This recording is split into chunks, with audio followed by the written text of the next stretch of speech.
దేవుని నామమునకు మహిమ కలుగును గాక. ఆరాధన చేసిన మీ అందరికీ ప్రభువు పేరిట వందనాలు, స్తుతులు. దేవునికి మహిమ సమస్తము కలిగినట్లుగా మీ అందరికీ ఈ ఉదయకాలపు వందనాలు తెలియజేస్తూ దేవుని వాక్యంలో మనం ముందుకు కొనసాగిపోదాం. పిల్లరా, బైబిల్ గ్రంథం తెరచినట్లయితే మత్తయి సువార్త 7వ అధ్యాయము చూడండి, 24 నుంచి 26 వరకు మనం చదువుకుందాం. కాబట్టి నా మాటలు విని వాటి చొప్పున చేయు ప్రతివాడును బండ మీద తన ఇల్లు కట్టుకుని నా బుద్ధిమంతుని పోలి ఉండును. దేవుని నామమునకు మహిమ కలుగును గాక. హల్లెలూయా. కాబట్టి ఈ నా మాటలు విని వాటి చొప్పున చేయు ప్రతివాడును బండ మీద తన ఇల్లు కట్టుకుని నా బుద్ధిమంతుని పోలి ఉండును. కింద చదువు. వాన కురిసెను, వరదలు వచ్చెను, గాలి విసిరి ఆ ఇంటి మీద కొట్టెను గాని దాని పునాది బండ మీద వేయబడదు కనుక అది పడలేదు. మరియు ఈ నా మాటలు విని వాటి చొప్పున చేయ ప్రతివాడు ఇసుక మీద తన ఇల్లు కట్టుకొని బుద్ధిహీనుని పోలి ఉండెను. దేవునికి స్తోత్రము కలుగును గాక. ప్రార్థన చేస్తున్నాం. పరిశుద్ధుడా, జీవము కలిగిన మా తండ్రి, వందనాలు. ఈ మాట ద్వారా మమ్మల్ని దర్శించండి, సంధించండి, మాట్లాడండి. మీ కృప మాపై ఉంచమని, మీ ప్రభావం మాపై ఉంచమని అడుగుతూ మీరే మహిమ, మీరే ఘనత, ప్రభువులు ఆరోపించుకోండి.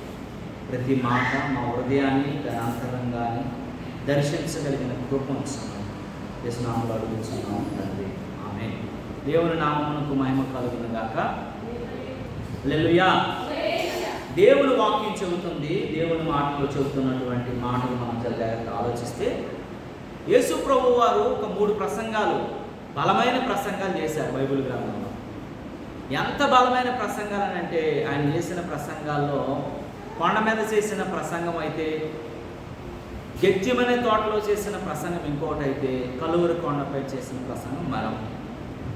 ఈ 3 ప్రసంగాలలో చాలా బలమైనటువంటి సంగతులు ప్రభువు వారు తెలియజేశారు. ఆయన ఉద్దేశాలు, ఆయన ఆలోచనలు, ఆయన సమస్త విధములైనటువంటి అన్నీ కూడా తయారు చేసి తెలియజేసినట్లుగా మనం చూడగలుగుతాం. మనం ఒకటే వెలిగింది ఇక్కడ. కనుక దేవుని వాక్యంలోకి మనం వెళ్తూ ఆలోచించినట్లయితే, దేవుని వాక్యం చెబుతున్న మాటలు ఆలోచిస్తే పిల్లరా, మరి ఆయన చెప్పిన మాటల్లో ఈ కొండ మీద ప్రసంగం చాలా జీవితాలను మార్చగలిగింది పిల్లరా. ఎందుకనంటే స్వామి వివేకానంద గారు మాట్లాడుతూ, ఆయన చాలా ప్రతిష్టాత్మకమైనటువంటి బోధలు చేసిన వ్యక్తి, మరి చాలా గొప్ప గొప్ప సంగతులు చెప్పినటువంటి వ్యక్తి. ఆయన మాట్లాడుతూ అంటాడు, హృదయ శుద్ధి గలవారు ధన్యులు, వారు దేవుని చూస్తారని చెప్పుకొచ్చారు. దేవుని నామమునకు మహిమ కలుగును. హృదయ శుద్ధి గలవారు ధన్యులు అనే మాట మీద స్వామి వివేకానంద గారు మాట్లాడుతూ, ఎందుకంటే అన్నిటికీ ఉపయోగకరమైనది, అన్నిటికీ మూలమైనది ఏదైనా ఉందంటే అదేంటి? హృదయ శుద్ధి. ఆ హృదయ శుద్ధి లేకపోతే ఎన్ని చేసినా వ్యర్థం. అందుకే చెప్తారు కదా, చిత్తశుద్ధి లేని శివ పూజలు ఎలా, ఆత్మశుద్ధి లేని ఆచారం ఎలా, బాండు శుద్ధి లేని పాకమేళ అన్నారు.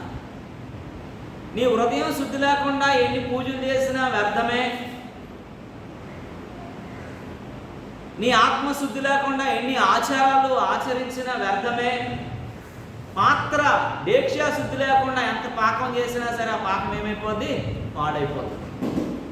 ఎంగిలి గిన్నెలో నువ్వు పాకం చేస్తే ఆ పాకం చెడిపోతుంది. ఎంత రుచికరంగా చేసినా, ఎంత మరి శుభ్రంగా చుచుతో చేసినప్పటికీ కూడా అది వ్యర్థమైపోతుంది అని చెప్పుకొచ్చారు పెద్దలు. కనుకనే మహాత్మా గాంధీ గారు కూడా ఒక మాట చెప్పారు. జాతిపిత అయినటువంటి ఆయన అంటాడు, మత్తయి సువార్త 5వ అధ్యాయం చాలా విషయాలు మనకు నేర్పిస్తుంది. అందులో ఆయన కొండ మీద చేసిన ప్రసంగంలో చాలా కనికరాన్ని, చాలా క్షమాపణను గురించి, చాలా సత్యాన్ని గురించి మాట్లాడుతుంది. ఆ ఒక్కటే నా జీవితాన్ని ఎంతో మార్చిందని ఆయన స్టేట్మెంట్ ఇచ్చారు. కనుక ప్రియమైనటువంటి దేవుని బిడ్డలారా, మనం చాలా జాగ్రత్తగా ఆలోచించాలి. దేవుని వాక్యం చెబుతూ ఉంది. అంటే ఆ 3 ప్రసంగాలు నేను చెప్పేంత సమయం లేదు కానీ పిల్లరా, ఒక ప్రసంగంలో, కొండ మీద చేసిన ప్రసంగంలో కొన్ని విషయాలు మీతో ఈ ఉదయకాల సమయంలో పంచుకోవాలని ఆశపడుతున్నాను. మొన్న కూడా మనం మత్తయి సువార్త గుర్తు చేసుకున్నాం. అదే అధ్యాయాన్ని కంటిన్యూ చేస్తూ కొన్ని మాటలు మనము జ్ఞాపకం చేసుకోవాలని ఆలోచన మరి దేవుడు మనతో ఆలోచించి మాట్లాడినట్లుగా జ్ఞాపకం చేసుకుందాం. ఈ విషయాల్లో మనం వచ్చినట్లయితే 7వ అధ్యాయంలో ఒక మాట ఉంది, మనం చదువుకున్నాం కదా. 24 నుంచి ఏమని చదువుకున్నామండి? కరెక్ట్గా చదవండి పిల్లలు. 24 నుంచి కాబట్టి ఈ నా మాటలు విని వాటి చొప్పున చేయు ప్రతివాడును బండ మీద తన ఇల్లు కట్టుకుని బుద్ధివంతులను పోలిన వాడై ఉన్నాడు. దేవునికి స్తోత్రము కలుగును. దేవుని మాటలు వినేటువంటి ప్రతివాడు కూడా బండ మీద ఇల్లు కట్టుకున్నటువంటి వాడంట. వాడు ఎలాంటి వాడంట? బండ మీద ఇల్లు కట్టుకునేటోడు బుద్ధివంతులను పోలి ఉంటాడు. బుద్ధివంతుడు ఎప్పుడు కూడాను బండ మీద కడతాడు, అంటే రాయిలేసి కడతాడు. ఎందుకు కడతాడంటే అది వర్షం వచ్చినప్పుడు, వాన వచ్చినప్పుడు, కష్టకాలం వచ్చినప్పుడు, తుఫాన్లు వచ్చినప్పుడు ఏమైపోదంటే అది పోదు అని చెప్పుకొచ్చాడు. కిందకి చదువుతుంది ఆ మాటలో. వాన రోజు వచ్చేసింది, వరదలు కూడా వచ్చాయి, గాలి గట్టిగానే ఉదుదు తుఫాన్ లాంటిది అయ్యింది. ఆ గాలి కొట్టగానే దాని పునాది అంట బండ మీద వేయబడిన కనుక అది అట పడలేదంట. దేవునికి స్తోత్రం కలుగును. ఎప్పుడైనా వర్షం రావచ్చు, ఎప్పుడైనా వాన రావచ్చు, ఎప్పుడైనా తుఫాన్ రావచ్చు, ఎప్పుడైనా గాలి రావచ్చు. అది వచ్చినప్పుడు ఆ వాన తుఫానును తట్టుకోగలిగినట్లుగా ఉండాలనుకున్నట్లయితే బండ మీద కట్టుకునే ఇల్లు అయి ఉండాలంట. దేవునికి స్తోత్రము కలుగును గాక. హల్లెలూయా. ఎందుకనంటే ఆ బండ అనుభవం, ఆ దృఢత్వం కలిగినటువంటి అనుభవం లేకపోతే మనము మన జీవితాలు తూలిపోతాయి అని దేవుని వాక్యం ఈ ఉదయకాల సమయంలో హెచ్చరిస్తా ఉంది. కిందకి చదువుతల్లి ఆ మాటను. మరియు ఈ నా మాటలు విని వాటి చొప్పున చేయి ప్రతివాడును కూడా చేయని ప్రతివాడు. ఇక్కడ చాలా జాగ్రత్తగా, నేను బోధించాను, నా మాట విన్నాడు కానీ వాడు చేయలేదు దాని ప్రకారం, వాడంటే ఎలాంటోడట? ఇసుక మీద తన ఇల్లు కట్టుకొని బుద్ధిహీనును పోలి ఉన్నాడు. దేవునికి స్తోత్రము కలుగును గాక. అప్పుడు కూడా వాన కురిసెను, వరదలు వచ్చెను, గాలి విసిరి ఆ ఇంటి మీద కొట్టెను, అప్పుడు అది కూలబడెను. దేవునికి స్తోత్రము కలుగును. మన జీవితం అనబడినటువంటి ఈ ఇల్లుని నీవు ఎలా కట్టుకుంటున్నావు అన్న విషయాలు దేవుడు మాట్లాడుతున్నాడు. క్రీస్తు అనే బండ మీద నువ్వు నిర్మించుకుంటే అది శ్రమ వచ్చినా, కష్టం వచ్చినా, బాధ వచ్చినా, ఇరుకొచ్చినా, ఇబ్బంది వచ్చినా, కలిమి అయినా, వస్త్రహీనత అయినా, ఏదైనప్పటికీ కూడా, ఎలాంటి సుడిగాలులు వచ్చినప్పటికీ కూడా, తట్టుకోలేనటువంటి ఆర్థిక సమస్యలు వచ్చినప్పటికీ కూడా, మరి బ్రతకమేమో అనేటువంటి భయపెట్టే అనారోగ్యాలు వచ్చినప్పటికీ కూడా, అనేకమైనటువంటి పరిస్థితులను మనం వెంటాడినప్పటికీ కూడా నీవు బండ మీద ఉన్నావు. అది క్రీస్తు అనేటువంటి బండ మీద ఉన్నప్పుడు నీ జీవితము కదల్చబడదని దేవుని వాక్యం చేస్తుంది. దేవునికి స్తోత్రము కలుగును గాక. హల్లెలూయా. కనుక నీవు ఒకవేళ ఇసుక మీద ఇల్లు కట్టుకుంటే, దేవుని మాట వినకుండా, దేవుని మాట చొప్పున నడవకుండా నీవు ఇసుక మీదగా ఇల్లు కట్టుకుంటాట, ఇసుక మీద వేసినటువంటి పునాది ఎప్పుడో ఒక రోజు ఏమైపోద్దటండి? తూలిపోతుంది అని దేవుని వాక్యం చెప్తాం. చాలాసార్లు చాలామంది మరి ఆధ్యాత్మిక పునాదులు కొన్ని వాటి మీద వేసుకుంటారు. దేవుని వాక్యం మీద వేసుకోరు, యేసయ్య మీద వేసుకోరు. స్వస్థతల మీద వేసుకున్న వాళ్ళు కొంతమంది, అద్భుతాల మీద వేసుకున్న వాళ్ళు మరికొంతమంది. అద్భుతం ఎప్పుడైతే వారి జీవితం లాగిపోయిందో వారి విశ్వాస జీవితం పతనం అయిపోవడం స్టార్ట్ అవుతుంది. ఎప్పుడైతే వారి జీవితంలో స్వస్థత రాలేదో వారి విశ్వాస జీవితం పతనం అయిపోతుంది. కనుక నీవు నేను మనము బలమైనటువంటి విశ్వాసులుగా, బలమైనటువంటి సాధనములుగా ఆ సియోను కొండపైకి చేరవలసిన వారముగా పరలోకములో పరిశుద్ధ దేవునితో జీవించాలనుకుంటే మనము క్రీస్తు అనేటువంటి బండ మీద కట్టబడినటువంటి వారముగా మనం ఉండాలంట. అది గాలి వచ్చినా, శ్రమ వచ్చినా, వరదలు వచ్చినా, వాన వచ్చినా అది కదిలిపోదు, తూలిపోదు, బలముగా ఉంటుంది అని దేవుని వాక్యం హెచ్చరిస్తా ఉంది. దేవునికి స్తోత్రము కలుగును గాక. కనుక నీవు నేను మనము ఎలా ఉన్నాము, ఎలాంటి దానిని మనం ఆశ్రయిస్తున్నాము? ఇహలోక సంబంధమైనటువంటి నీతిలో ఉన్నామా, పరలోక సంబంధమైన నీతిలో ఉన్నామా, కృపా సంబంధమైన నీతికి అప్పగించబడ్డామా, లేకపోతే ఎలాంటి దానికి అప్పగించబడ్డాము? నువ్వు శాస్త్ర నీతిలోనూ ఉన్నావా, పరిశీల నీతిలో ఉన్నావా, యేసయ్య నీతిలో ఉన్నావా అనేది మనము జ్ఞాపకం చేసుకోగలగాలి. దేవుని నామమునకు మహిమ కలుగును గాక. చూడండి, మనము చదువుకున్న భాగం, మన మెయిన్ థీము మత్తయి సువార్తలో 5వ అధ్యాయాన్ని జ్ఞాపకం చేసుకున్నాం కదా. 20వ వచనాన్ని చదవండి పిల్లరా. మత్తయి సువార్త 5వ అధ్యాయం 20వ వచనం ఇలా బోధిస్తూ ఉంది. ఏమని ఉంటుందంటే పిల్లరా, చదవండి మాటను. శాస్త్రుల నీతి కంటేను పరిశీల నీతి కంటేను నీ నీతి అధికము కాని ఎడల పరలోక రాజ్యములో ప్రవేశింపనేరనని నీతో చెబుతున్నాను. యేసు ప్రభు మళ్ళీ ఆ ప్రసంగంలో మాట్లాడుతూ విస్తారంగా మాట్లాడుతూ చెబుతున్న మాట ఏంటంటే, శాస్త్రులు ఉన్నారు, పరిచయులు ఉన్నారు, వారి నీతి కంటే నీ నీతి ఎలా ఉండాలంటండి? అధికంగా ఉండాలంట. శాస్త్రుల నీతి బయటికి కనబడే నీతి. వారు తెల్ల అంగి వేసుకొని ఆ ఏ పోదు ధరించుకొని మనుషులకు కనబడడానికి మాత్రమే శాస్త్రులు పరిశీలుగా వారు ఉన్నారు తప్ప అంతరంగం అంతా కూడా చెడిపోయింది అని దేవుని వాక్యం చెప్తుంది. దేవుని నామమునకు మహిమ కలుగును. దేవుడు అంటున్నాడు కదా, మనం జ్ఞాపకం చేసుకున్న మొట్టమొదటి హృదయ శుద్ధి గల వారు ధన్యులు, వారు దేవుని చూస్తారు. దేవునికి స్తోత్రము కలుగునుగా.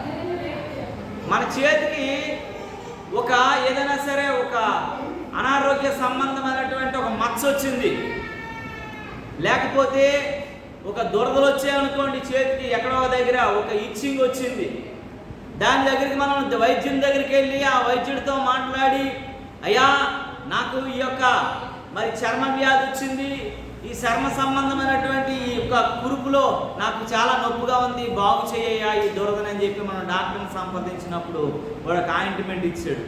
ఆయింట్మెంట్ తీసుకొచ్చి బాగు చేస్తే రాసాము అక్కడ. అప్పుడు ఏమైంది? స్వస్థత వచ్చింది. తగ్గిపోయిన తర్వాత మళ్ళీ ఇంకో దగ్గర దురద వచ్చింది, మళ్ళీ అక్కడ కూడా మనం రాసాము. మళ్ళీ ఇంకో దగ్గర వచ్చింది, అక్కడ కూడా మనం రాసాము.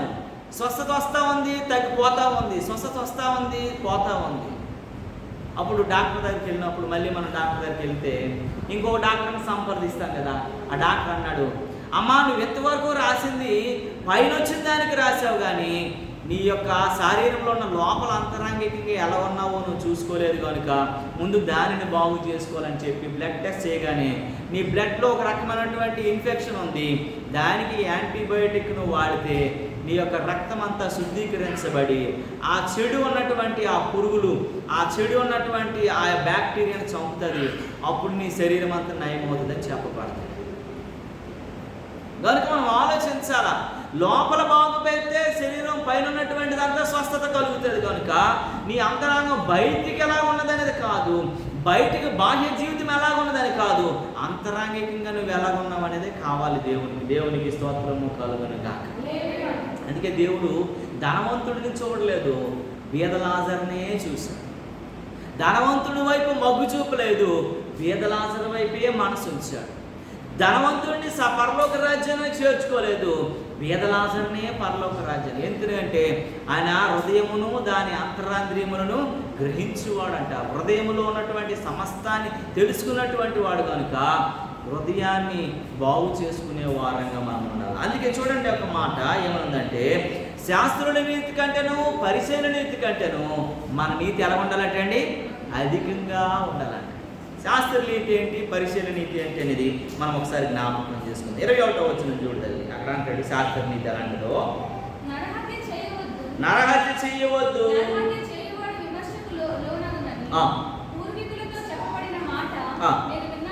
దేవునికి స్తోత్రము కలుగును గాక. శాస్త్ర నీతి పరిశీలన నీతి ఎలాంటిదంటే, మోషే ధర్మశాస్త్రాన్ని అనుసరిస్తారు. మోషే ధర్మశాస్త్రంలో ఏమని రాసి ఉందని మనం చదువుకున్నాం కీర్తనలో, నరహత్య చేయవద్దు అంటే నరహత్య చేయొద్దు, అది చేస్తే నువ్వు మరి మంచిది కాదని చెప్తాడు. ఎవరంటే ఆ శాస్త్రుల నీతి కలిగినటువంటి వాడు, పరిశీలన నీతి కలిగినటువంటి వాడు. ఒకరిని సంపొద్దు అనటం. ఆ 22వ వచనంలో దేవుని నీతి ఎలాంటిదో ఒకసారి జ్ఞాపకం చేసుకుందాం. చూడండి అమ్మ ఒకసారి 22. నేను మీతో చెప్పినది ఏమనగా, మీ సహోదరుని మీద కోపపడవద్దు. దేవునికి స్తోత్రము కలుగునుగాక. ఏంటి కోపపడకుండా ఉండటం కష్టమా? నరహత్య చేయకుండా ఉండటం కష్టమా? సమాధానం చెప్పాలి.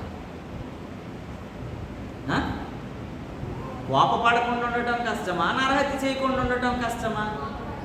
కదా. దేవుని నీతి ఏంటంటే నువ్వు నరహత్య చేయాలంటే ఫస్ట్ నీలోకి ఏమొస్తుంది? కోపము, పగ, ప్రతీకారం. అప్పుడు నరహత్యలోకి వెళ్తావు, ప్రతీకారానికి నువ్వు తీర్చుకోవటం కోసం. నీ కోపం రాగానే ఏమవుతుంది? నీలోన పగ రగులుతుంది.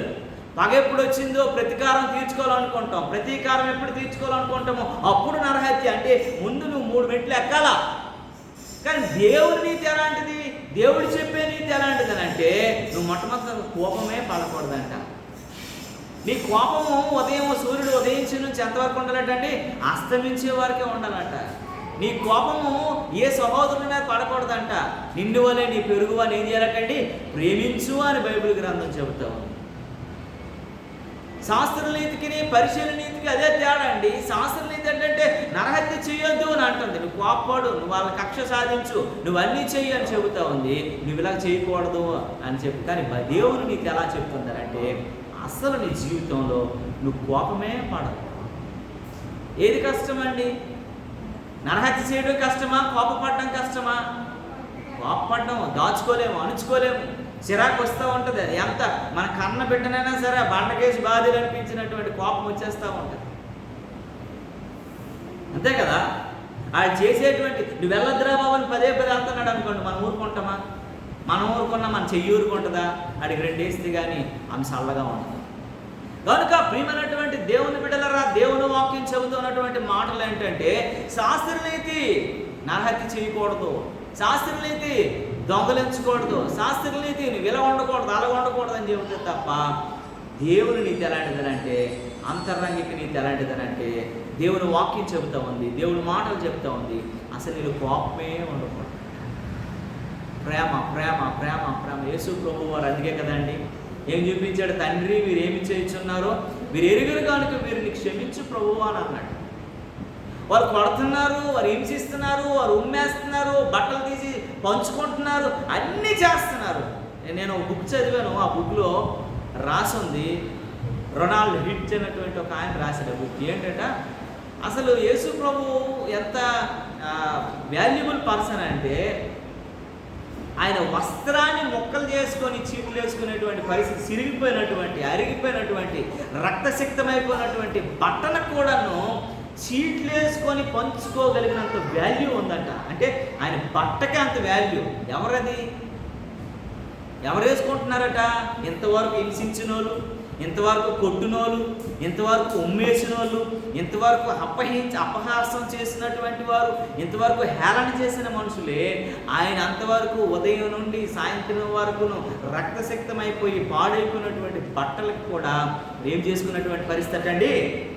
చీట్లు వేసుకొని గెలుపొందాలన్నటువంటి, పొందుకోవాలన్నటువంటి ఆసక్తి, ఆలోచన కలిగినటువంటి వ్యక్తులుగా ఉన్నారు. దేవుని నామమునకు మహిమ కలుగుతుంది. అని అంత గొప్పోడు, అంత ఆలోచన పరుడు, అంత నీతి కలిగినటువంటి వాడు, అంత సమస్త విధమైనటువంటి చేయగలిగినటువంటి దేవుడని మనం జ్ఞాపకం చేసుకోగలగాలి. కనుకనే నీవంట పరిశీలన నీతి కంటేను శాస్త్ర నీతి కంటే నీ నీతి ఎలా ఉండాలంటండి? అధికంగా ఉండాలంట. అప్పుడే ఏమవుతుంది? నువ్వు దేవుని బండ మీద కట్టబడినటువంటి గొప్ప వ్యక్తిని పోలి ఉన్నటువంటి వాడు అవుతావు అని దేవుని వాక్యం చెప్తుంది. నువ్వు దేవుని మాట వినేవాడు అవుతావు. నువ్వు బండ మీద కట్టుకోగలిగినటువంటి వాడు అవుతావు. నువ్వు పరలోకానికి వెళ్ళడానికి స్థిరపడినటువంటి వ్యక్తిగా ఉంటావు అని దేవుని వాక్యం చెబుతూ ఉంది. దేవుని మాటలు మాట్లాడుతుంది. కనుకనే నువ్వు శాస్త్ర నీతి కంటే, నువ్వు పరిశీలన నీతి కంటే నువ్వు నీతి ఎలా ఉండాలంటే అధికంగా ఉండాలంట. నేను ఎలా ఉన్నానంటే సరిపోదు, అది దేవుని నీతి అయి ఉండాలి. దైవ సంబంధమైనటువంటి నీతిలో ఉండే వారంగా మనం ఉండాలని దేవుని వాక్యము ఈ ఉదయకాల సమయంలో మనతో మాట్లాడుతుంది. రెండోది మనం జ్ఞాపకం చేసుకుందాము. చూడండి పిల్లరా, యోహాను సువార్త 1వ అధ్యాయం 17వ వచనం తీయండి. యోహాను సువార్త 1వ అధ్యాయం 17వ వచనం. ధర్మశాస్త్రము మోషే ద్వారా అనుగ్రహింపబడెను, కృపయు సత్యమును యేసు క్రీస్తు ద్వారా కలిగెను. చూడండి, ధర్మశాస్త్రం అనేది రెండోది ఏంటంటే ధర్మశాస్త్రము ఎవరి వలన కలిగిందటండి? మోషే వలన వచ్చింది. కానీ కృప అనేది, కనికరం అనేది, సత్యం అనేది ఎవరి వల్ల వచ్చింది? యేసు ప్రభు వల్ల వచ్చింది. అందుకే ధర్మశాస్త్రాన్ని అనుసరించినటువంటి పరిస్థితుల్లో నువ్వు ఉన్నట్లయితే నువ్వు దేవుని నీతిని చూడలేవు, దేవుని కృపను పొందలేవు, దేవుని రాజ్యాన్ని నువ్వు అనుసరించలేవు. నీ జీవితము స్థిరమైనటువంటి బండ మీద కట్టబడినటువంటి పరిస్థితుల్లో నువ్వు ఉండవు అని దేవుని వాక్యం చెబుతోంది. దేవుని నామమునకు మహిమ కలుగును గాక. కనుక నువ్వు మోషే ధర్మశాస్త్రాన్ని కాదు కానీ కృపను అనుసరించే వ్యక్తిగా ఉండాలంట.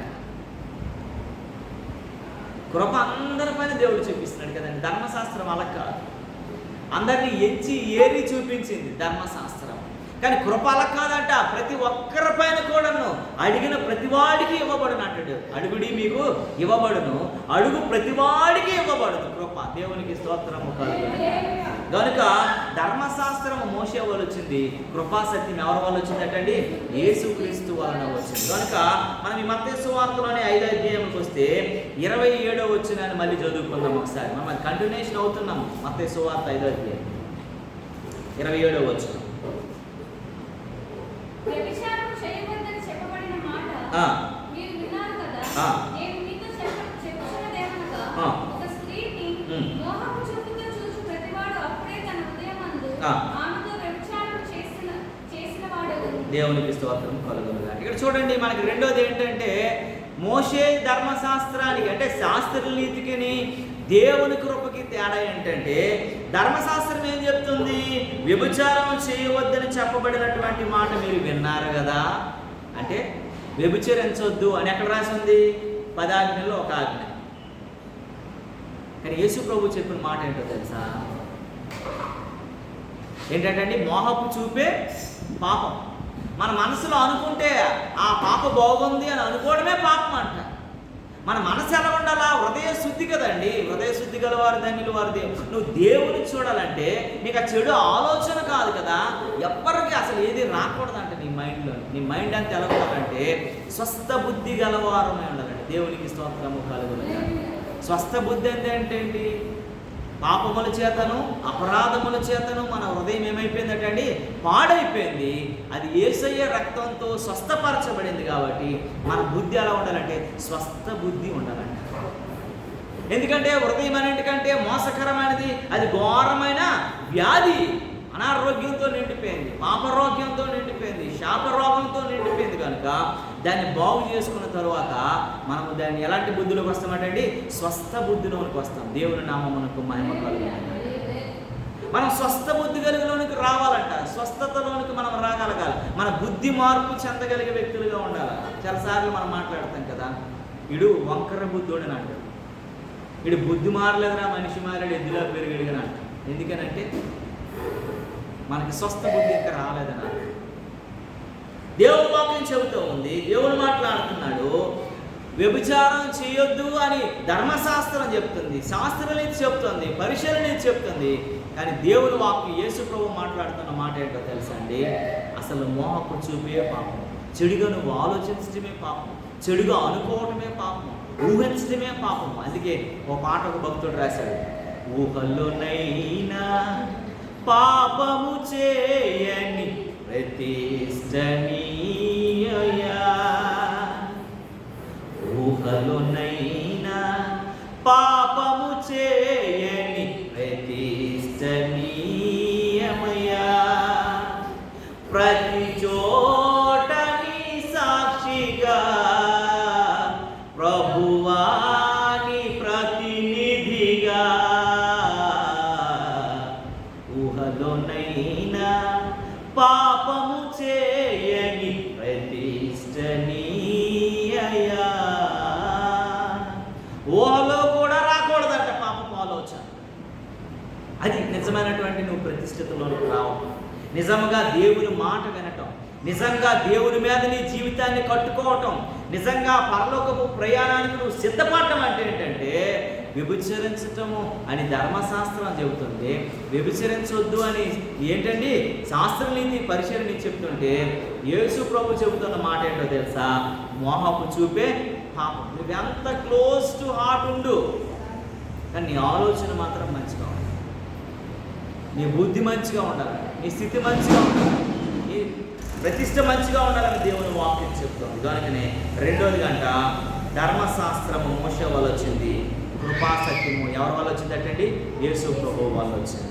కనుక నువ్వు కృపాసత్యాన్ని అనుసరిస్తే నువ్వంట ఊహలో కూడా పాపం చేయడానికి ఇష్టపడవు, ఆలోచనలో కూడా పాపం చేయడానికి ఇష్టపడవు, నీ మనసులో కూడా పాపం చేయడానికి ఇష్టపడవు. మేము చదువుకునేటప్పుడు ఒక పాప ఉండేది, అందరితో మగపిల్లలందరితో చాలా ఫ్రీగా మాట్లాడేది. అందరితో మాట్లాడుతుంది కదని చెప్పి మాకు తెలిసిన ఒక అబ్బాయి తీసుకెళ్ళి లవ్ లెటర్ అమ్మాయికి ఇచ్చాడు. అమ్మాయి ఏం చెప్పిందో తెలుసా? నేనైతే షాక్ అయిపోయాను. మా ఇంట్లో కూడా 10 మంది మగపిల్లలు ఉన్నారు, మా బావలు ఉన్నారు, మా అన్నలు ఉన్నారు, మా పెద్దనాన్న పిల్లలు ఉన్నారు, చిన్నాన్న పిల్లలు ఉన్నారు, మా మామయ్య పిల్లలు ఉన్నారు. మీరు కూడా అలాంటివన్నీ మీరు ఫ్రీగా ఉన్నారు తప్ప మీరు చెడు ఆలోచన ఉంటే కాదు. నేను యేసు ప్రభువుని నమ్ముకున్నాను, ఆ చెడు ఆలోచనకు నేను చోటేవాడిని. మీరందరూ మా ఇంట్లో ఉన్న పిల్లల లాంటిలో నేను పోసుకున్నాను తప్ప చెడు ఆలోచన రావద్దని. ఇక మీద ఎప్పుడు నా కోసం నువ్వు అలా ఆలోచించద్దు. నేను ఫ్రీగా మాట్లాడానంటే మా ఇంట్లో ఎంతమంది మగపిల్లల మధ్య ఉన్నాను, నేను అంత ఫ్రీగా ఉన్నాను కాబట్టి మీరు కూడా మా అన్నల లాంటి వాళ్ళు, మీరు కూడా నా తమ్ముళ్ళు లాంటి వాళ్ళు, మీరు కూడా మా చిన్నాన్నల లాంటి వాళ్ళు, మా నాన్నల లాంటి వాళ్ళు క్లోజ్ ఉన్నాను తప్ప చెడు ఉద్దేశంతో నేను మాట్లాడలేదు. ఎప్పుడు నన్ను చూసినప్పుడు అలాంటి ఆలోచన మీకు రాకూడదు. నా యందు యేసు ప్రభు ఉన్నాడు, నా యందు దేవుని కృప ఉంది, నేను యేసు ప్రభుతో నడుస్తున్నాను, పాపపు నడకలు నేను నడవాలనేటువంటి ఆలోచన నాలో లేదని చెప్పినాను. షాక్ అయిపోయింది నేను. ఎంత క్లోజ్గా ఉంది కదా, నాకు కూడా అనిపించింది చాలా ఏం చెడ్డపిల్లలా ఉందేంటి, అమ్మాయి ప్రతి ఒక్కరితో మాట్లాడుతుంది, జోకులు వేస్తుంది, నవ్వుతుంది పక్కా పక్కాం అని చెప్పేసి, ఇంకా మంచి అమ్మ చాలా ఓవర్గా ఉందేంటి అని నేను అనుకున్నాను. అందరూ అనుకున్నారు, మేము అందరం అలాగా ఆలోచించేవాడు ఈ అమ్మాయి ఏంటి ఎలా ఉందని చెప్పేసి. కానీ అమ్మాయి మాట్లాడగా నేను షాక్ అయిపోయాను. ఎందుకంటే మా అందరికంటే యేసుప్రభు ఫస్ట్ ఆ అమ్మాయి నమ్ముకోండి. ఆ అమ్మాయి యేసుప్రభు నమ్ముకొని బైబిల్ పట్టుకొని చర్చికి వెళ్తుండేది. మా దగ్గర అంత రోజుకుంటున్నప్పుడు మీ చర్చి వరకే తప్ప భక్తి, మరి ఇంటి దగ్గర లేదేమో, మరి కాలేజీలో లేదేమో, మా దగ్గర లేదేమో అని మేము అనుకున్నాం. కానీ ఒకేసారి ఆ ఆమె బాంబు పేల్చగానే ఒక్కొక్కడు ఎలాగైపోయారంటే కరెంట్ షాక్ కొట్టిన కాకిల్లాగా అయిపోయి, నీలో ఎంత భక్తి ఉందా మేము అనుకోలేదు. మాకు క్లోజ్గా ఉన్నప్పుడు మేము దాన్ని చనువుగా తీసుకొని ఇచ్చాను, సారీ చెల్లి, ఇక మీద ఎప్పుడు నేను అలాంటి ఊహల్లో కూడా నిన్ను ఆలోచించనని చెప్పాడు ఆయన. ఆ అబ్బాయి ఏమైనటువంటి దేవుని బిడ్డలారా, కొంతమంది ఆర్ట్ఫుల్గా ఉంటారు, మంచి మనసుతో ఉంటారు. దానిని మనం ఎవరు కూడా అడ్వాంటేజ్ తీసుకున్నప్పుడు వాళ్ళ భక్తి జీవితం పాడైపోతుంది. కనుకనే ఆ భక్తి జీవితం పాడైపోయినట్టుగా మనం చూసుకోకూడదు దేవుని వాక్యం చెప్తుంది. కనుకనే నువ్వు మోషే ధర్మశాస్త్రాన్ని అనుసరించడం కాదు, నువ్వు ఇదేన్ని అనుసరించాలంటే దేవుని కృపను అనుసరించే వ్యక్తిగా ఉండాలంట. మూడో విషయాన్ని మనం జ్ఞాపకం చేసుకుంటాం. దేవుని నామం మనకు మహిమ కలుగుతుంది. 33వ వచనంలో వద్దాం. మత్తయి సువార్త 5వ అధ్యాయం. మరియు నీవు అప్రమాణము చేయక నీ ప్రమాణములను ప్రభువునకు చెల్లింపవలెనని పూర్వీకులతో చెప్పబడిన మాట మీరు విన్నారు కదా. దేవునికి స్తోత్రము కలుగును గాక. ప్రమాణాలు చేయటం, మోషే ధర్మశాస్త్ర ప్రకారం ఏంటంటే ఆ ప్రమాణాలు చేయటం. ఈ ప్రమాణం చేస్తున్నాను, నేను ఇలాగ ఉంటాను, అలాగ ఉంటాను, ఇలాగ ఉంటాను, నేను తప్పు చేయను అని ప్రమాణాలు చేయించేవారు అప్పుడు. కానీ యేసు ప్రభు దగ్గరికి వచ్చేసరికి ఎలా ఉందనంటే చూడమ్మా మాట చూడండి, 37 చదువుతుంది. నీ మాట అవునంటే అవును, కాదంటే కానని ఉండవలను, వీటిని మించిది దృష్టిని నుండే లేక పుట్టినది. చూడండి అంటాడు, నీ మాట ఎలా ఉండాలంటే ప్రమాణాలు చేయడం కాదు, ఒట్లు వేయడం కాదు, ఆ ఒట్టు తీసి గట్టు మీద పెట్టే బుద్ధి ఉండకూడదంట. మన మాట ఎలా ఉండాలంటండి, అవునంటే అవును, కాదండి. మోషే ధర్మశాస్త్ర నీతి, పరిశుద్ధ నీతి ఏంటంటే ప్రమాణాలు చేయటం. అందరూ ప్రమాణం చేయండి, దేవుడు తండ్రి అయిన యేసయ్య సాక్షిగా, తండ్రి అయిన దేవుని సాక్షిగా, పరిశుద్ధాత్మ సాక్షిగా మీరు ప్రమాణాలు చేయండి అని చెప్పి ప్రామాణికాలతో నింపేసేవారు వాళ్ళు. కానీ యేసు ప్రభు అంటున్నాడు, ఈ ప్రమాణం అనేది కాదండి, ఈ ప్రమాణం అనేది కాదు, దానికంటే ముందు నీ మాట స్థిరంగా ఉండాలి.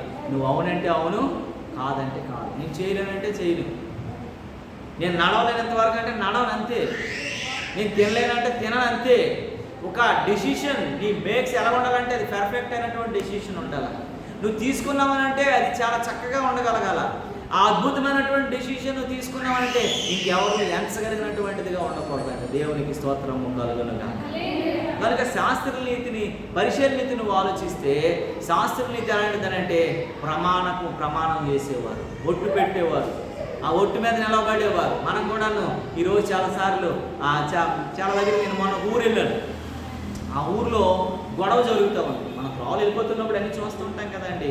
ఒక ఆవిడ గొడవ ఎంతవరకు వెళ్ళిపోయిందని అంటే ఒక దీపం ముట్టించి తీసుకొచ్చింది. నువ్వు ఆరిపే అని అంటుంది దాన్ని. నువ్వు ఆరిపే అని అంటుంది. నువ్వు కొడుకుని ఎత్తుకొని ఆరిపే, కూతురుని ఎత్తుకొని ఆరిపే, నువ్వు చేయలేదంటున్నావు కదా, నువ్వు ఇవ్వలేదంటున్నావు కదా, నువ్వు ఆరిపే అని అంటుంది. ఆ దీపం ఆ గాలికి బయట పెట్టింది, మాటకి ఆరిపోతుంది. మళ్ళీ ముట్టిస్తుంది, నువ్వు ఆరిపే అని అంటుంది. అది ఆరిపోతుంది, మళ్ళీ రా అని ఆరిపోతుంది, మరి ముట్టించని అంటుంది. ఆమె పాపం చాలా ఏడుస్తుంది. ప్రమాణం చేయడానికి ఇష్టపడలేదు. ఎందుకంటే కొడుకు మీద ప్రమాణం, ఆమె తప్పు చేయలేదు యాక్చువల్గా. తర్వాత ఆ సత్యం ఆ గొడవలను తెలిసిపోయింది. ఎవరో ఆ డబ్బులు పట్టుకెళ్ళిపోయారంటే ఎవరైతే దీపం పట్టుకొచ్చేసి ఆరిపే అని అనిందో ఆమె కొడుకే పట్టుకుని వెళ్ళిపోయాడు ఎక్కడికో. అది తెలియక ఆ తోడుకోడల మీద పడిపోతుంది. ఒకే జాయింట్ ఫ్యామిలీ ఉంటారు కదండి. ఏ కుటుంబం అది? జాయింట్ ఫ్యామిలీ ఏమంటారు? ఒకే ఇంట్లో ఉన్న వాళ్ళు అందరం కలిసి ఉంటారు కదా ఉమ్మడి కుటుంబం. ఆ ఉమ్మడి కుటుంబంలో ఉన్నప్పుడు ఆ తోడుకోడల్ని చెబుతుంది అనమాట. ఆమె అమాయకురాలు ఉంది, పెద్ద తోడుకోడలు. ఈమె కొంచెం గొడుసామిలాగా ఉంది, దీపం పెట్టుకున్నాను. వచ్చేసి ఆ పెద్ద కోడలు చెప్తుంది, ఇన్ని సంవత్సరాల నుంచి ఈ కుటుంబాన్ని, మీ ఆయన్ని, మిమ్మల్ని అందరినీ నేను చూశాను, అన్నం నేనే పెట్టాను, వాళ్ళ బట్టలు నేను ఉతికాను, వాళ్ళు నా పిల్లలు లాంటి వాళ్ళు, నువ్వు ఎలా మాట్లాడతావు, ఇదే అదే అని చెప్పేసి ఆ పెద్ద ఏడుస్తూ మాట్లాడతావు. తర్వాత ఏంటంటే జరిగిన సిచ్యువేషను ఇంకొక భర్త చెప్పాడు, మన అబ్బాయే డబ్బులు పట్టుకుని వెళ్ళాడు, ఖర్చు పెట్టుకుని అక్కడ తింటున్నాడు, వదిన మీద ఎందుకు పడుతున్నావు అలా అని చెప్పేసి. లేకపోతే మేము అలా చూస్తున్నాము, దీపం మారిపోయి నీ కొడుకుని పట్టుకుని దీపం మారిపోయి అంటుంది. కనుక ప్రమాణాలు చాలా భయంకరమైనటువంటివి. కనుక నీ ప్రమాణాలు కాదు కానీ నీ మాట ఎలా ఉండాలటండి? అవునంటే అవును, కాదంటే కాదు అన్నట్టు ఉండాలట. దేవునికి స్తోత్రము కలుగునుగా. హల్లెలూయా. అవునంటే అవును, కాదంటే కాను అని ఉండవలనని వీటికి మించినది దుష్టు నుండి వచ్చింది. దీనికి మించినవి ఏ ప్రమాణాలు చేసినా, ఏ ఒట్లు పెట్టుకున్నా అవన్నీ కూడా దుష్ట సంబంధమైనవే, సైతాను సంబంధమైనవని మనం జ్ఞాపకం చేసుకోగలగాలి. దేవుని నామమునకు మహిమ కలుగునుగా. ఎలా ఉన్నాం మనం అనేది ఆలోచించాలి. ఎందుకంటే ఈ నా మాటలు విని వాటి చప్పున చేయవాడు ఎలా ఉండాలంటే బండ మీద తను ఇల్లు. దేవుడు చెప్తున్న మాటలు వినేటువంటి వాడు ఎవడైనా బండ మీద ఇల్లు కట్టుకుంటాడట. అప్పుడే అది గాలి వచ్చినా, వర్షం వచ్చినా, తుఫాన్ వచ్చినా, ఏమొచ్చినా సరే అది వాడికి ఏమీ చేయదు అని దేవుడు వాక్యం చెప్పాడు. చూడండి, చాలాసార్లు ఈ ప్రమాణాల్లోకి వెళ్ళి చెడిపోయినటువంటి వారు చాలామంది ఉన్నారు, పాడైపోయినటువంటి వారు చాలామంది ఉన్నారు. కనుక ఎందుకనంటే మరి శాస్త్ర నీతి మీద ఆధారపడి, పరిశీలన నీతి మీద ఆధారపడి వారి జీవితాలను పోగొట్టుకున్న వాళ్ళు ఎంతోమంది ఉన్నారు. చూడండి, మత్తయి సువార్త 23వ అధ్యాయం అనుకుంటా. మత్తయి సువార్త 23వ అధ్యాయంలో 23 మత్తయి సువార్త 23వ అధ్యాయంలో అసలు శాస్త్ర నీతి ఎంత భయంకరమైందని చెప్పుకొచ్చారు. చూడండి ఒకసారి 23 తీసు 15వ వచనం చదువు. అయ్యో, ఈ శాస్త్ర నీతిని దేవుడు ఎందుకు ఆచరించొద్దని చెప్తున్నాడంటే వీళ్ళు బయటికి మాత్రమే బాగుంటారు కానీ అంతరంగికంగా బాగోరంట. వీళ్ళు బయట అవుటర్ లుక్కే బాగుంటుంది తప్ప లోపల బాగోదంట. చదువుతారు ఒక్కొక్క మాట. అయ్యో వేషధారులైన శాస్త్రులారా 15వ వచనంలో ఉంది కదా, 23వ వచనం చదువు. 23లో కూడా అయ్యో వేషధారులైన శాస్త్రులారా అని అన్నాడు. మరి 27 చదువు, 25 చదువు.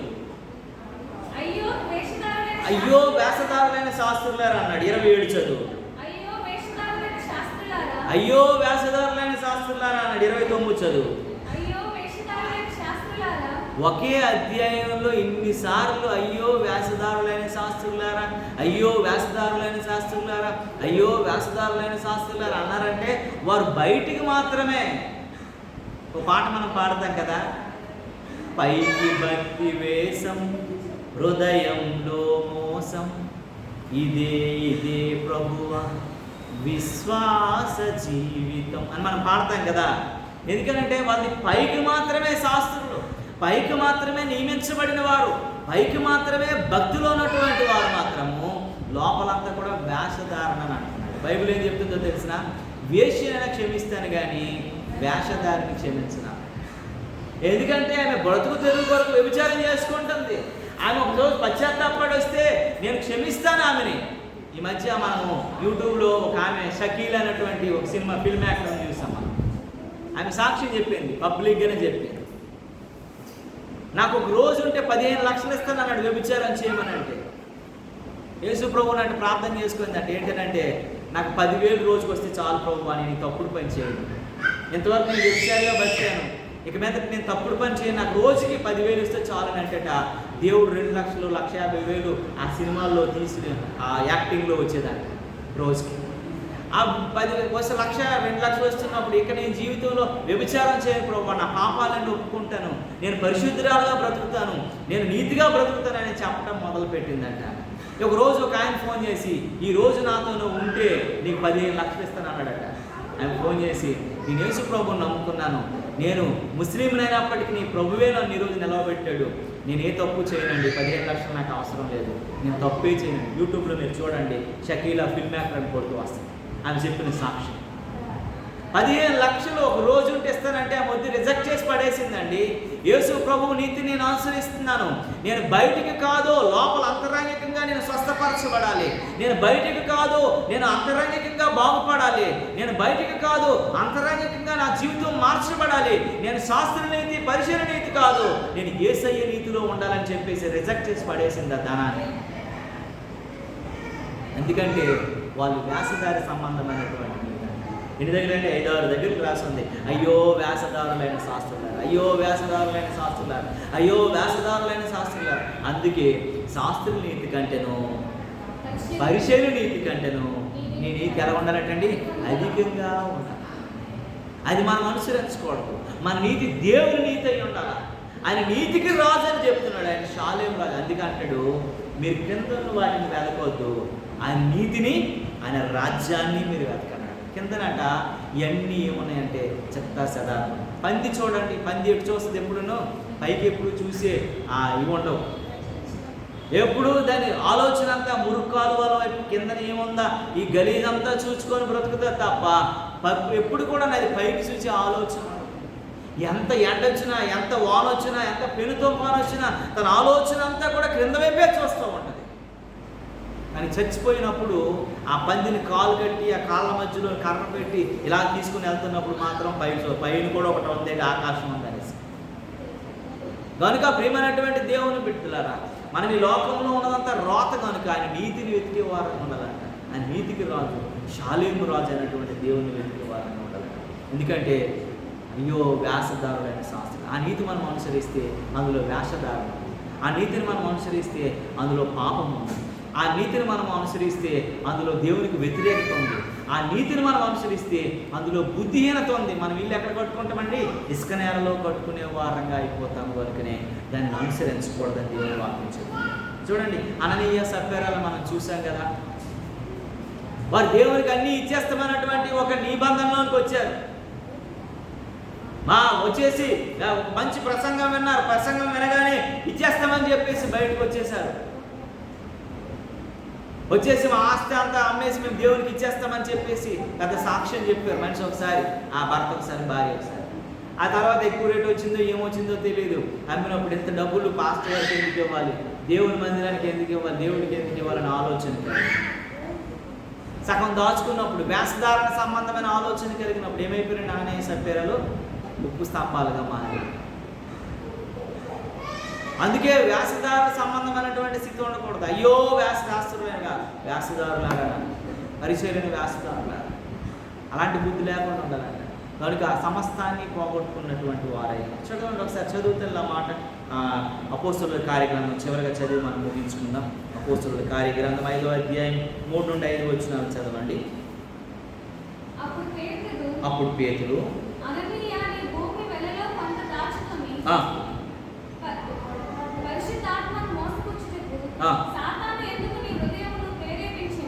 దేవునికి స్తోత్రం కలుగునుగా. కంటిన్యూషన్ చేయాలి.